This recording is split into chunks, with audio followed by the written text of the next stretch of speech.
My parents secretly planned to control our wedding gift money. Camille and I found out and quietly outmaneuvered them before the ceremony ever started. I knew something was wrong the moment my mother said, "We've already handled it," because no one had asked me anything. 3 weeks before our wedding, I helped my brother carry boxes into the apartment my parents had essentially assembled for him. His wife unpacked dishes she hadn't picked, smiled at a color palette she hadn't chosen, and moved into a life that had been quietly designed around her. My brother seemed content. I repeated that word to myself the whole drive home. Content, not thrilled, not free, content. Camille and I had been together 2 years when my mother sat me down at the kitchen table, not to discuss the wedding, but to explain it to me. There's a difference. She laid out the financial structure with the calm confidence of someone who'd already decided her side of the family would contribute a significant wedding gift, which my parents would hold in a joint account for safekeeping until Camille and I were ready to manage it responsibly. She smiled through the entire thing, like she was giving us something. That night, I told Camille what my mother had said. She went quiet in that particular way she does, where I can see her weighing whether to say the difficult thing or protect me from it. She chose honesty. "Your mom called my mom last week," she said, sitting very still. Told her the same plan. My mom agreed because she didn't want conflict before the wedding. I lay awake until nearly 3 a.m., running through every possible interpretation of what my mother had said, looking for the version that wasn't what it obviously was.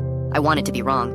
I thought about how genuinely my parents had celebrated my brother, how present they'd been, how warm. I kept searching for the charitable reading. I couldn't find one. I didn't confront anyone. I kept showing up to planning dinners, nodding at linen options, letting my mother forward vendor quotes to my inbox like everything was fine. Camille and I had one real conversation about it, clear-eyed, no tears, no anger, and then we made a decision together and never revisited it out loud again. Her parents quietly moved the intended gift into an account my parents had no access to. We told no one. The wedding was genuinely beautiful, and I refused to let the rest of this story take that from me. Camille's aunt sang during the ceremony and broke half the room open. My grandfather danced for the first time in years. Actually danced, grinning the whole time. There were moments that evening when I forgot everything except how completely certain I was about the woman standing next to me. My parents glowed all night. My mother straightened my tie twice. My father's toast mentioned family legacy 4 times in 3 minutes. I thanked them both publicly and meant most of it. The morning after, Camille and I left for a 10-day trip we'd planned without mentioning it to anyone. Work had been arranged, mail was forwarded. There was nothing waiting for us anywhere that couldn't wait. My phone started lighting up around noon on the second day. I watched the notifications stack without opening them. My mother, my father, my mother again. Then a message from my brother that just said, "Call me when you can," which told me everything I needed to know about who had already spoken to him. I called him that evening. He didn't defend them. He just asked if I was okay, and when I told him I was more than okay, he said he believed me. Then he mentioned he'd been uneasy about the account plan since our mother had floated it casually at a family dinner 6 months ago. That was the first I'd heard of that detail. I called my parents on the 4th day of the trip. My mother picked up before the second ring. I told her we knew, that the money had already been redirected,